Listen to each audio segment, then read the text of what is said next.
Hello အားလုံးပဲမင်္ဂလာပါချစ်တို့ရေမားခင်အခုရောက်ရှိနေတဲ့နေရာကတော့တွန်သေးပေါင်းတော်ကျုပ်ကမဟာဒုက္ခအကြောင်းကိုရောက်ရှိနေပါလေရှင်တချို့ကမဟာဒုက္ခအကြောင်းကဘယ်အကြောင်းလဲပေါ့နော်တွန်သေးပေါင်းတော်ကျုပ်နေမြေထဲမှာဘုန်းကြီးကျောင်းအများကြီးရှိပါတယ်ငွေဖျားရှိတဲ့ဘုန်းကြီးကျောင်းလည်းရှိတယ်တခြားအမှန်မှာတော့ငွေဖျားရှိတဲ့ဘုန်းကြီးကျောင်းတွေတဲ့တဲ့ဆင်လိုက်ဘယ်ဘက်ချူလို့ရှိရောက်ပါတယ်ပေါင်းတော်ကျုပ်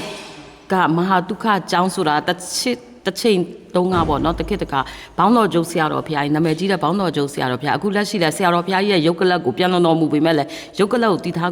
းတနည်းဟိုရင်းမှာအပေါ်ပိုင်းဘက်မှာပေါ့နော်ဒီကျောင်းထဲမှာတော့တည်ထားကိုးကွယ်ထားတာပေါ့နော်အဲ့ဒီရုပ်ကလပ်တော်ကနေတော့စပင်းတွေအခုချိန်လည်းထွက်တယ်တို့ဟိုခြေသက်လက်သက်တွေလည်းထွက်တယ်ပေါ့နော်နာမည်ကြီးတယ်ပေါ့အဲ့ဆရာတော်ဖျားကြီးရဲ့ထိုင်ခဲ့တဲ့ကျောင်းမှာရောက်နေပါတယ်ရှင်မခင်ကဒီကျောင်းမှာလည်းလူသားတော့ပေါ့နော်အဲ့ဒါကြောင့်မလို့လာပြီးတော့လူတာဒီနေ့ဆိုလို့ရှိရင်အပတ်စဉ်ဒီမခင်တွန်သေးပေါင်းတော်ကျောင်းကိုလာတိုင်းလှူပေးတဲ့အမမတ်တီတီအောင်ကတသိန်းတခါမတ်တီတီဟန်မော်လမြိုင်ကမတ်တီတီဟန်ကတသိန်းဆိုတော့2သိန်းမခင်တို့ရဲ့မိန်းကရုကရင်းမညီမလေးရင်းမ9000အပတ်စဉ်တိုင်းလှူပေးပြီးတော့အခုတော့တွန်သေးပေါင်းတော်ကျဲတော့တီးတန်းဆိုတော့ကိုနေမင်းနိုင်မိန်းကရုကပါပဲကိုနေမင်းနိုင်9000ကိုနေမင်းနိုင်9000ရင်းမ9000ဆိုတော့တသိန်းမတတီအောင်ကတသိန်း2သိန်းမတတီဟန်တသိန်း3သိန်းရပါတယ်3သိန်းရ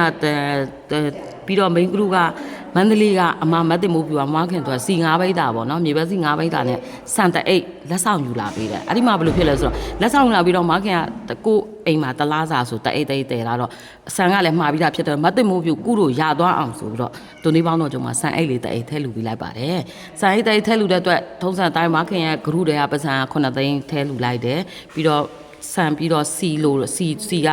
စီတပုံးဝယ်လိုက်တယ်ပြီးတော့စားဝယ်တယ်ဆန်စီလဲဝယ်လိုက်တယ်စပြစီက10ဘူးထည့်လိုက်လူမလူတော့အစုံမဆန်စီစားပြေဆုံးထည့်ပေးလိုက်တယ်အဲ့တော့အားလုံးကုတူရသွားအောင်ပေါ့နော်အဲ့တော့ဒီမျက်နှာချက်တော့ကို10သိန်းငွေဟိုတင်လူငွေ10သိန်းလေးထည့်လူပေးလိုက်တယ်ပေါ့အလုပ်ကိစ္စလေးဆက်ရအောင်နော်အလုပ်ကိစ္စကတော့ပြီးခဲ့တဲ့တစ်ပတ်က6ထိပ်စီမနက်ပိုင်းတိတဲ့9စိတ်ကြံခဲ့တယ်တင်ကြံခဲ့တဲ့စာကဆက်ပြီးတော့လိုက်ကစားမယ်အပူးကတော့မခင်ပြောလို့တစ္ဆာမရှိတဲ့အထဲမှာအပူးလဲပါတယ်တုံညရဲ့အပူးရဲ့အမတန်တစ္ဆာနဲ့မရှိဘူးအလေးလေးကနေပြောင်းသွားစိတ်တောင်မကောင်းဘူးဒါမဲ့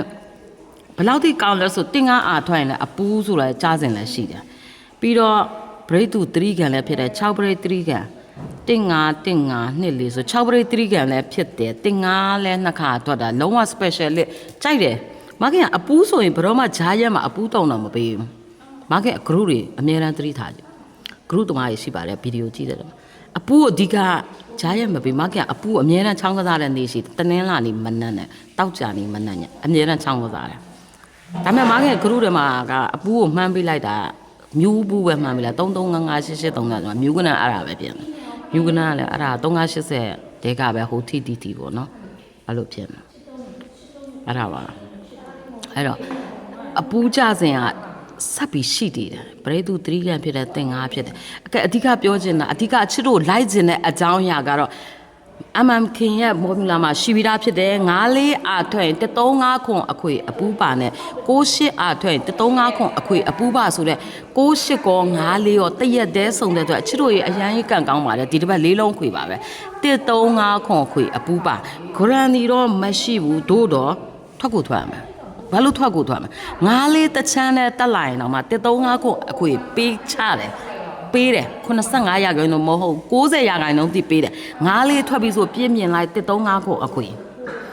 နော်အဲ့ဒီတော့94ထွက်ပြီး135ခွန်အခွေပေးတဲ့အတွက်အခု68ပါထပ်ထွက်တဲ့အတွက်68ထွက်လဲ135ခွန်အခွေဖြစ်တယ်နှစ်ခုစုံသွားပြီဖြစ်တဲ့အတွက်ချစ်တို့ဘာမှမလုပ်နဲ့135ခွန်အခွေပါဘူးအခွေ sorry 135ခွန်အခွေအပူးပါပဲလိုက်ဝိုက်တော့လေးလုံးခွေပဲလိုက်ဝိုက်ဂရန်နီမပေးဘူးဆိုတာတခါကျရင်ကြာတာပရင်းနေဖြစ်တတ်တယ်ပေါ့နော်တခါကျရင်လည်းတကူမကြော်ဖြစ်တတ်တယ်အဲ့တော့ကြားစင်တွေအရာလိုက်တာပဲကောင်းတယ်အခုဟိုပြီးခဲ့တဲ့တစ်ပတ်ကတုံညာတင်တဲ့ခွန်နဲ့ထွက်တယ်ခွန်ကြားစင်ကြောင့်မခင်သူတွေအမှန်ခင်ဖော်မူလာမှာရှိတယ်တင်လာပေးတယ်ခွန်ကြားစင်ခွန်ထွက်ရင်လည်း135ခွန်အခွေလို့ပြောတာတဲ့အဲ့ဒီမှာခွန်ထွက်လို့135ခွန်အခွေကြောင့်တနင်္လာနေ့ညနေမှာ9ခွန်ဆိုပြီးရိုက်တယ်9ခွန်ထွက်လို့ရှိရင်ချစ်လို့ဖော်မူလာတွေပေးရတယ်9ခွန်ထွက်ရင်14 15 16 1ခွန်လို့ပြောတာတယ်အဲ့ဒီ9ခွန်ကြောင့်15ဆိုတော့အင်္ဂါနေ့မနက်ချက်ချင်းရိုက်သွားတယ်မခင်ဂရုမှမပဘူးမခင်ကပတ်တီးလိုက်တဲ့အချိန်မှာ14 15 16 1ခွန်ချောင်းကစားမယ်ဆိုတော့ထိုင်ကြည့်နေလွန်သွားတယ်တက်ခဲ့တော့မပေးမိဘူး ဖိုးတစ်ဖက်တော့ငါဆို9ခွနှစ်ချိန်ထွက်တော့1 4 5 1 6 1ခွမှာ1 4တက်ခဲ့1 4 5တက်ခဲ့ပြီလားမိဘူးလေဒီတစ်ပတ်အဲ့ဒီ1 4 5 1 6 1ခွတိတိနဲ့တက်ခဲ့မပါပါဘူးမိကင်မရာဘယ်လိုဖြစ်တာလင်းလိုက်မိန်လိုက်အဲ့လိုမျိုးအဲ့ဒါဖော်မြူလာတွေအကုန်ပေးတယ်ခွန်ထွက်လို့135ခွန်အခွေအပူပါမှာ9ခွန်ကြတယ်9ခွန်ကြောင့်1 4 5 1 6 1ခွန်မှာ1 5ကြတယ်အဲ့ဒါကြောင့်မလို့အချစ်တို့အနေနဲ့တောက်ကြနေမနဲ့မှာ4 5ထွက်တယ်တောက်ကြနေညနေမှာ6 8ထွက်တယ်မူကိုကြည့်လိုက်4 5 6 8ခွန်ထွက်တိုင်း135ခွန်အခွေပြစ်မလွဲအပူပါအဲ့တော့ချစ်တို့ဘာလိုက်မယ်ချစ်တို့ကန်ကောင်းတဲ့ယူကျူအဖွဲ့တွေကန်ကောင်းတဲ့135ခွန်ခွေအပူပါကိုလိုက်4လုံးခွေဂရန်နီတော့မပေးဘူးဂရန်နီတော့မရှိဘူးအဲ့ဒါလေးတစ်ခုပါပဲဂရန်နီမရှိဘူးဆိုပေမဲ့100% တော့ပေးနိုင်တယ်သူကအခွေဖော်မြူလာအခွေဖြစ်တယ်စောတယ်စောနိုင်တယ်နောက်လည်းနာ100% ဘာလို့ပြောတယ်9 4ရော9 8ကောစုံတဲ့အခါမှာနှစ်ပင်စုံဖြစ်တဲ့အတွက်လုံးဝလိုက်လို့ရတယ်135ခွန်အခွေအပူပါအဲ့ဒါလေးပါပဲအဲ့တော့လက်ချံ6ထိပ်စီ6ထိပ်စီမနက်ပိုင်းတီးတာ6ထိပ်စီကိုဆက်လိုက်ပါ135ခွန်အခွေအပူပါကိုဆက်လိုက်ပါအဲ့တော့ပြောခဲ့သလိုပဲဘရိတ်သူ3ကန်လည်းဖြစ်တယ်တင်9နှစ်ခါလည်းဖြစ်တယ်မခင်ကအရန်ပူးကိုပူးချင်တာဒါပေမဲ့ तू က4 4ကနေ4 5ကိုပြောင်းသွားတော့စိတ်မပြေဘူးအဲ့တော့အပူးလိုက်ခြင်းနဲ့ဆိုတဲ့နေရာမှာအပူးမလိုက်နဲ့တော့အပူးသမားတွေဘာလိုက်မှာ135ခွန်အခွေပူးပါလိုက်အပူးဆိုတာ10ခွက်ပဲ135ခွန်အခွေပူးပါ16ခွက်ပို့သေးကြတာလိုက်တော့အပူးတွေနဲ့တိတ်ကိုတွေမဖြစ်ဘူးမရှိဘူးလားရှိတယ်ခုနဟိုဘရိတ်သူ3ကန်ရှိတယ်ပြီးခဲ့တဲ့တစ်ပတ်လို့ပေါ့စကားကိုအကုန်လုံးအဆအဆုံးနားထောင်ပါတေချာနားထောင်ပါပရိတု3ကန်ထွက်တယ်တင်9အားထွက်တယ်နှစ်ခါရောက်ထွက်တယ်နှစ်ချိန်အောင်ထွက်တယ်ဒို့တော့တေချာတဲ့ကိစ္စပဲလိုက်ပါပြီးခဲ့တဲ့တစ်ပတ်ပြောတယ်3 4 5 6ခွန်ခွေအပူပါတေချာတဲ့ကိစ္စပဲလိုက်ပါအခု၄လုံးအခွေဖြစ်တယ်135ခွန်ခွေပူပါ၄လုံးအခွေကတော့နှစ်ချိန်အောင်မခံဘူးအနည်းဆုံးတော့တစ်ချိန်တော့တေချာပါအမှခံ9လုံးအခွေထုတ်ခဲ့တယ်ဆိုလို့ရှိရင်2ရက်အတွင်းမှာ9လုံးအခွေထွက်ရင်ဒါပဲဆက်ခွေဟိုတုန်းကနေ့မှားတာတဲ့9လုံးခွေကအမှန်ခင်က9လုံးခွေကအနည်းဆုံး2ချိန်လားအခု9လုံးခွေမပေး4လုံးခွေဖြစ်တဲ့အတွက်တစ်ချိန်ကတော့တေချာပေါက်တက်ရှူကအမှကန်135ခွန်ခွေပူပါလေးထည့်ပေးလိုက်တယ်မနက်ပိုင်းတီးတန်း6ထိပ်စီကိုလိုက်ပါလိုက်လို့ရတယ်တခုပဲလိုက်အပူးကတော့တိတ်ပြီးတော့ခုနပြောလို့တစ္ဆာမရှိဂရိမတီတဲ့နေရာမှာအပူးလည်းပါအဲ့လိုဖြစ်နေပါတော့အဲ့ဒါလေးပါပဲပြင်းချစ်တို့ရိုက်ပြပြီးမနော်အားလုံးချစ်ပါတယ်ရှင်အဲ့တော့ဒီတစ်ပတ်အဓိကပြောနေတာ135ခွန်အခွေအပူးပါကိုလိုက်ပါမနက်ပိုင်းတီးတန်း6ထိပ်စီလိုက်ပါနှစ်ပင်ပဲလိုက်မနက်ပိုင်းတီးတန်း6ထိပ်စီ135ခွန်အခွေအပူးပါကိုလိုက်ပါဒါပါပဲရှင်တေးကြတာပဲပြီးအများကြီးပေးပြီးတော့တည်တယ်မလားရုံတောင်ပြေးခွေမြောက်လိုက်တယ်ပြင်မှာတူတွေးကိုရွေးပြင်မှာအများပြမှာခင်3ချောင်းလောက်ပဲပေးတာအခု2ချောင်းပဲဆွဲထုတ်လိုက်135ခွန်ခွေပူပါနဲ့135ခွန်ခွေပူပါနဲ့ဟိုလည်း6ထိပ်စီနဲ့ပူးရင်တော့မခင်ကထင်တာတော့အပတ်တိုင်းမြို့ကနန်းပဲပူးမလားလို့3355883939ပါဘလို့ဆိုတနင်းလာနေမနာ38ထောက်လာတဲ့အတွက်အပူးတမအဲ့၄ခွက်တော့စိတ်ဝင်စားဟိုတော့ဆိုတော့မခင်၄ခွက်အပူး၄ခွက်ပြောတော့အဆင်ပြေတယ်ပေါ့နော်ပြေခဲ့ပူတာများတယ်အပူးဆွဲထုတ်ရင်မှန်တယ်ဒီနောက်ပိုင်းကျတိတ်မဆွဲထုတ်ရတော့သိရမလားအဲ့ဒါကြောင့်ကိုမှန်းလာတာတော့3355883939တဲ့ကပဲမှန်းလာတယ်မြို့ကနန်းရဲ့အပူအဲ့ဒါပါပဲโอเคဒါပဲပဲချစ်လို့အားလုံးချစ်ပါတယ်ရှင်မခင်အခုရောက်နေတာကတော့ကျောင်းထဲကဖျားဝင်ပေါ့နော်ဖျားဝင်လိုက်ပြမယ်အဓိကပြချင်တဲ့ဥစ္စာပြပါမယ်သူရသတိမဲ့တော့ဒီထဲမှာဒီမယ်တော်ရဲ့ဝင်တယ်မိန်းကလေးရောဝင်လို့ရတယ်ယောက်ျားလေးရောဝင်လို့ရတယ်ဝင်ပေါက်လေးကတော့ဝတ်ပြီးဝင်ရတာပေါ့နော်ဝင်လိုက်ပါအောင်မယ်ဆရာတော်ဘုရားကြီးမူလပထမဘောင်းတော်ကျုပ်ဆရာတော်ဘုရားကြီးကိုယ်တိုင်ဆွဲခဲ့တဲ့အင်းပေါ့နော်အဲ့ဒါကိုချစ်တို့ကဓာတ်ပုံရိုက်စိတ်ပြီးတော့အဆောင်လုပ်လို့ရတာပေါ့နော်ဉာဏ်ရည်သူငါပညာယူစီမတိသူကြော်သွားတိသူဖော်သွားဆရာတော်ရဲ့ပညာကို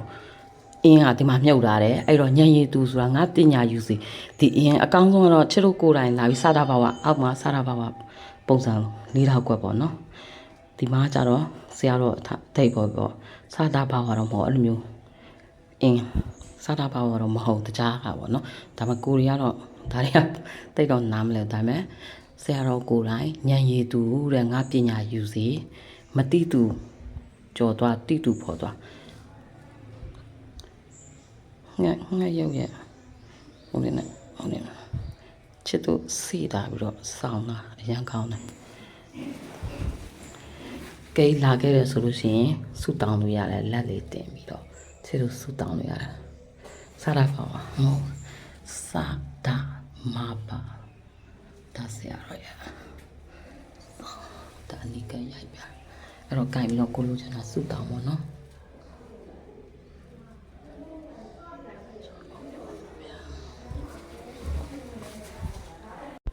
ဘောင်းတော်ကျိုးကအဒီကျောင်းထဲမှာတော့ဘောင်းတော်ကျိုးနေမြေကမဟာဒုက္ခကျောင်းတစ်ခုတည်းမှာအမှန်တိုင်းပြောတော့တိုက်ဆက်ကိစ္စတွေကများတယ်လေတိုက်ကများတော့တိုက်နန်းရှင်ဒီအကုန်နန်းသူပေါ့နော်အကုန်လုံးဒီထားကိုပဲတာဒီဘက်ကတော့တားတိတ်တော့တကားအပြလေးနဲ့တိတ်တော့တိတ်ဆုံးလောင်းရင်ဒီဘက်ကနေလောင်းလာတာကိုမျိုးရှင်ပလဲရင်ဒီဘက်နန်းကဒါဥရှင်နန်းဒီဘက်ကဒါနမင်းကြီးလေးပါ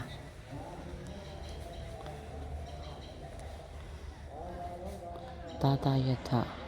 ဝိရုတခဝိရုပခကိုဝေရနမင်းကြီးလေးပါဟာကဤသူကြုံရဲ့တရားမင်းရဲ့မာတလိဒါမို့ဦးဖေရရောက်ပဲမို့ဒါလည်းရှေ့အောင်စုတောင်းပြေးဖေရပေါ့ဒီဘက်ကကျတော့တောင်းဆိုတာနေမင်းဒီဘက်ယုံဆိုတာလာမင်းပေါ့နော်နေမင်းနဲ့လာမင်းပုံတော့လေ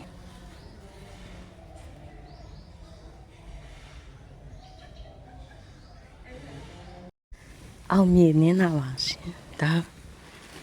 စေတီတော့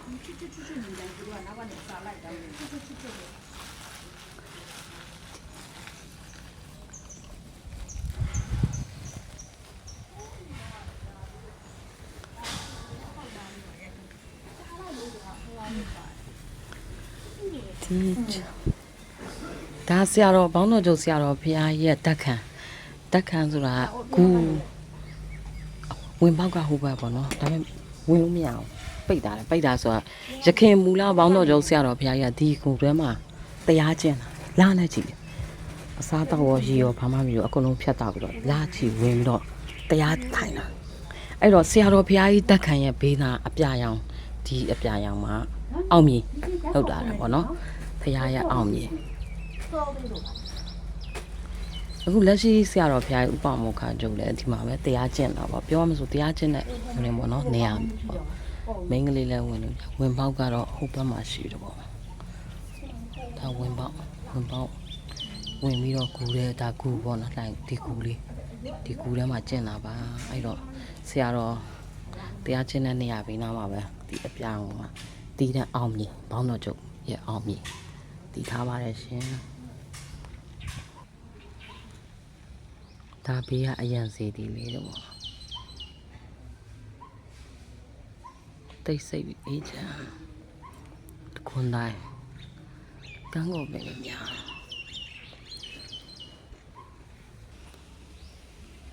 အောင်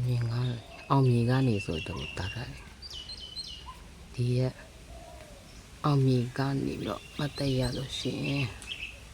ဒါပါဝါစာအထောက်ကြည့်စုတောင်းအောင်မြင်ပါလေရှင်လိုချင်တဲ့စုတောင်းပါတော့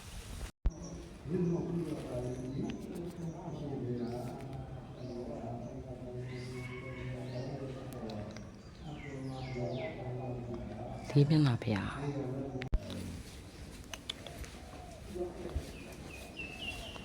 တိုက်ချုပ်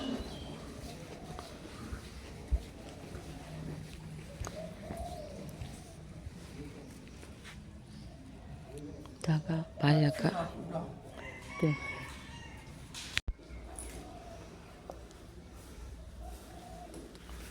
စုတောင်းပြပါတယ်ရှင်ရန်စုတောင်းပြပါတယ်ချစ်တို့လည်းစုတောင်းလို့ရပါတယ်